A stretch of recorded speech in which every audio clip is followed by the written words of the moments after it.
Of my colleagues. We have to second this now. Thank you.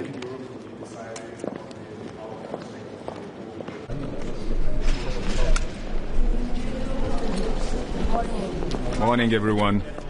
Our main task today is to keep attention on Ukraine. Our attention should not drift to other regions in the world, because the security of Europe will be decided on the outcomes of the war of aggression against Ukraine. So we have to concentrate. And by doing this, we have three tasks today for FAC meeting. First is 90 billion support package to Ukraine. Second is 20 sanctions package. And third, that is continued exploitation and manipulation with the right of veto by Hungary. We should also address it very directly. We cannot allow ourselves being paralyzed by doing this, and we cannot allow to use European instruments for the purposes of internal political processes, be it elections or anything else. So in addressing this, we should put the pressure on Hungary to change their position, not vice versa. I hear the talks that there should be, as an alternative, bilateral tracks of supporting Ukraine. Maybe member states can do this instead of European institutions. We say no. We should continue on what we decided, on what leaders decided last year, and provide Ukraine what we have to. This is to decide between United States, Ukraine, and us, European Union, how the future security arrangements will look like in Europe, what will be the security guarantees for Ukraine. From our side, that's a membership. That's why we have to proceed with this. And the second, that's a long-term financial support to Ukraine. Moreover, what concerns the war against Ukraine, we see that it has the spillover effect ecologically as well. We really condemn Russia's attack on the hydropower plant, Novodniprovsk in Ukraine. That caused the ecological effect also for Moldova, with the oil spills into the Dnistru River and causing the health problems and other risks. We really commend Moldovan's government response to it, and we call for the EU civil protection measures to being introduced in assisting Moldova on this. Moreover, what we will talk about today, that will be also the Russian combatants being banned of entering European Union. We cannot allow war criminals come to European Union, enjoy what we have there, enjoy the sunny holidays and Aperol Spritz in our capitals. This is not the way how it should be done. We should ban the entrance and say that you are not welcome, and it won't be like this, that you can travel across Europe. On Iran, we really condemn the attacks on the Gulf countries, on Cyprus and on other countries in the region. Iran should stop escalating the situation and return to diplomatic track. We also think that following the increasing energy prices, we're all concerned about, of course it will have the effects on our economy. We should not fall into the trap reviewing sanctions on Belarus and Russia. That will be the strategic mistake. There is nothing more expensive than cheap Russian oil. Believe me, we know what it means. That's the loss of political autonomy. That's the gateway for corruption, for political interference, you name it. And that is being the agent of Russia's interests, as we see already happening somewhere in Europe. So we should look for the other solutions and cooperate more with the Gulf countries for providing protection from them. Using this opportunity, I want to thank all the EU member states that assisted Lithuanian citizens to leave the region. We also saw that EU coordination mechanism on providing consular services lacks some cohesion. We should review it. In purpose, EU citizens would be protected at the same standard everywhere in the world where the crisis starts. You're also discussing Georgia's topic. Do you know what is your main concern, and do you know what is the specific proposal? Deteriorating situation in Georgia, that is of course of the concern, and we will discuss it today. The misuse of the so-called Agents Act causes really deep concern about the democracy status in Georgia, as we did it previously. So I'm really looking forward to discuss it with my colleagues, what we can do on this matter. Minister, about what instruments are you thinking when talking about to put pressure on Hungary? Are you considering also Article 7?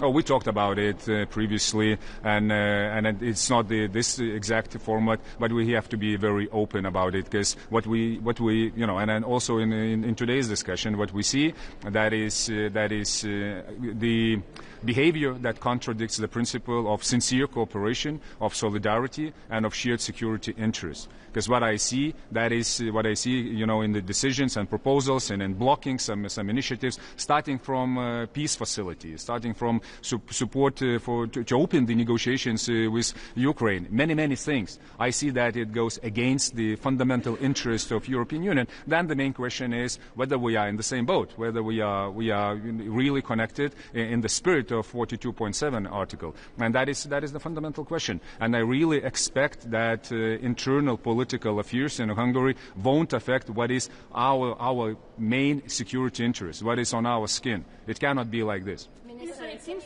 like the United States are now quite distracted from negotiations on achieving peace in Ukraine.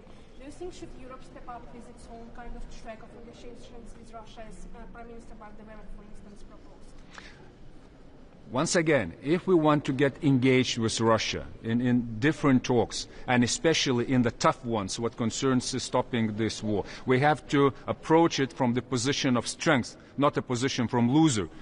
You cannot start negotiations by stating that, we have nothing else in our hands, let's talk. I know what Russians will tell us. We know their demands coming back from 21, and that will be not only related to Ukraine, that will be related also to us and to the deployment of the forces and many other things. So we have to collect our strength, and our strength is a long-term financial support. That is the absolutely fast track for Ukraine to become EU member state, and frozen assets. We shouldn't forget that we still have this issue unsolved. Yes, we covered it with 90 billion, but we have to talk about it. When we will have these instruments, when we have the sticks in the hands, then I believe that we can talk with the positive result with Russia, but not now. Thank you. Thank you.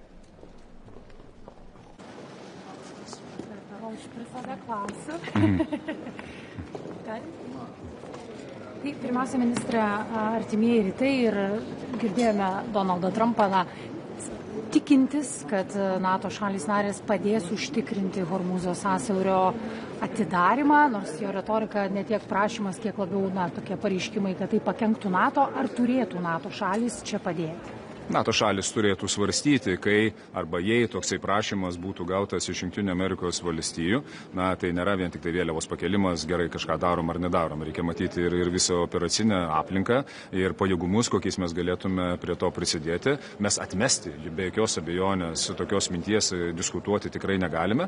Ir aš tikiu, kad tai ką organizacija geriausio turi NATO, planavimo mechanizmus, ko niekas neturi, nei ES, nei kas nors kitas, tai tikrai galėtume įdėti tas opcijas ir pasitikrinti, kaip tai galėtų atrodyti. Aš to neatmešiu. Bet karinė prasme, čia vis tiek reikėtų turbūt gilesnės diskusijos. Nes čia turbūt situacija tokia, kur Jungtinės valstijos su Izraeliu pradeda karą ir po to tikisi, kad kiti įsitrauks.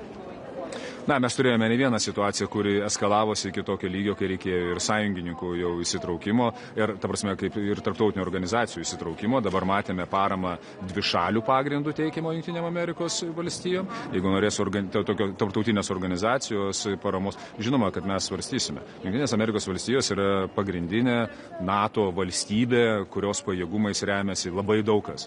Atgrasimas, mūsų visi planai ir panašiai. Tai žinoma, kad mes turėtume tai svarstyti.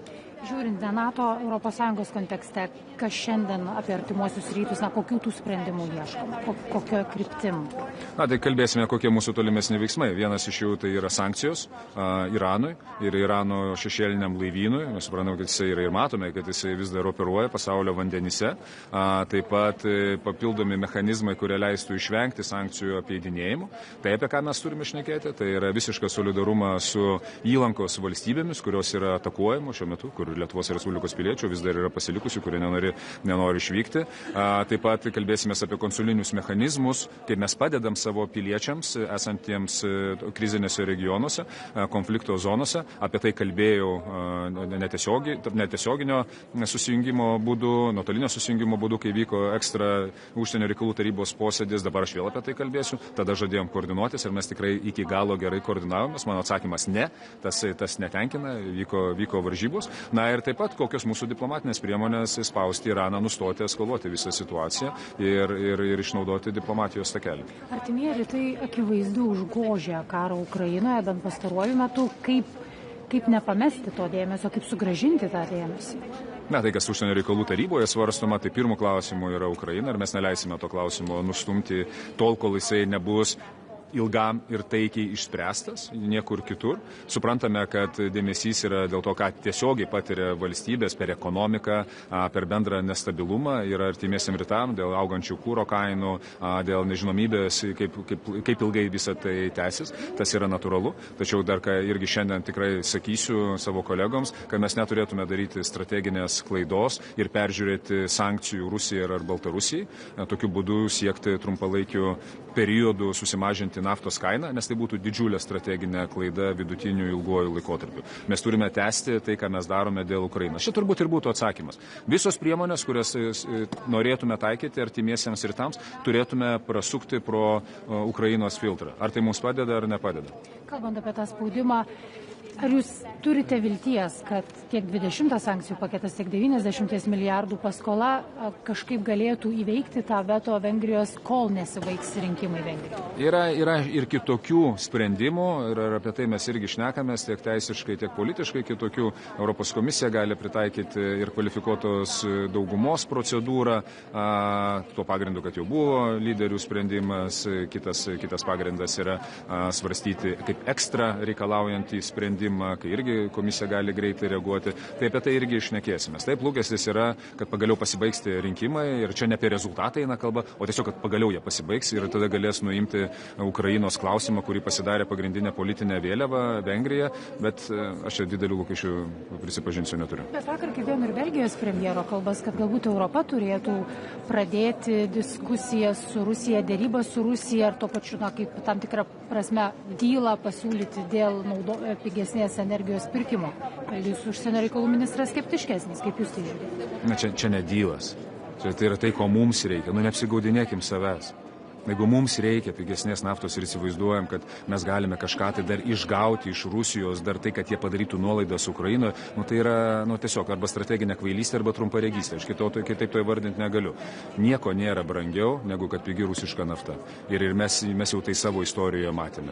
Per visokiausius tarpininkus, atkatus, korupcijas, ko tik tai norite. Ir visą tai aš matau atsikartojant kitose Europos valstybėse. Tai to tikrai nereikia ir negalima daryti. Nori tai daryti su Rusija, einam daryti su Rusija. Susitarkime, ką mes norim pasiekti. Susitarkime, kokie bus mūsų įrankiai. Susitarkime, kuo mes galim pagrasinti. Pasimkime rankas tos 200 milijardų išaldyto turto. Ir tada eikime šnekėtis. Ir taip pat pasakykime, ko mes tikrai niekada nesiderėsim. Tai nesiderėsim dėl saugumo garantijų Ukrainai, dėl Ukrainos vietos Europos Sąjungoje, dėl teritorinio vientisumo principo, dėl suvereniteto. Ir tada eikime ir šnekėkime dar su savo reikalavimų sąrašu. Ko mums reikia iš Rusijos? Patrauktų savo pajėgas galų gale iš kaiminių valstybių ir nustotų grasinti branduolinių ginklų. Tokius, kai turėsime reikalavimus, aš tada patikėsiu. Bet dabar aš ką matau, tai trypčiojimą ir balos po savim darimą. Ir tai nėra stipri pozicija. Minister, we have two questions. Ukraine and Belarus.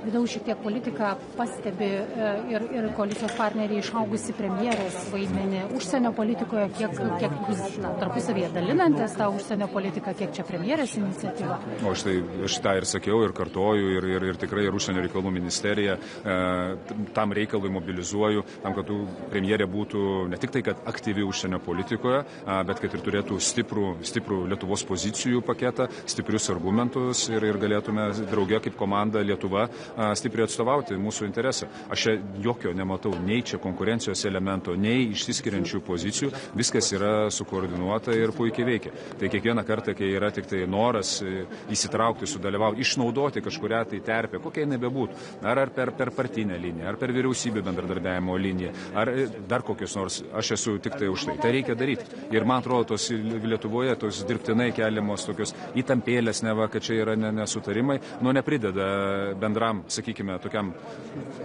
bendrai nuomonė, kad mes esame vieningi, nors iš tikrųjų mes esame vieningi.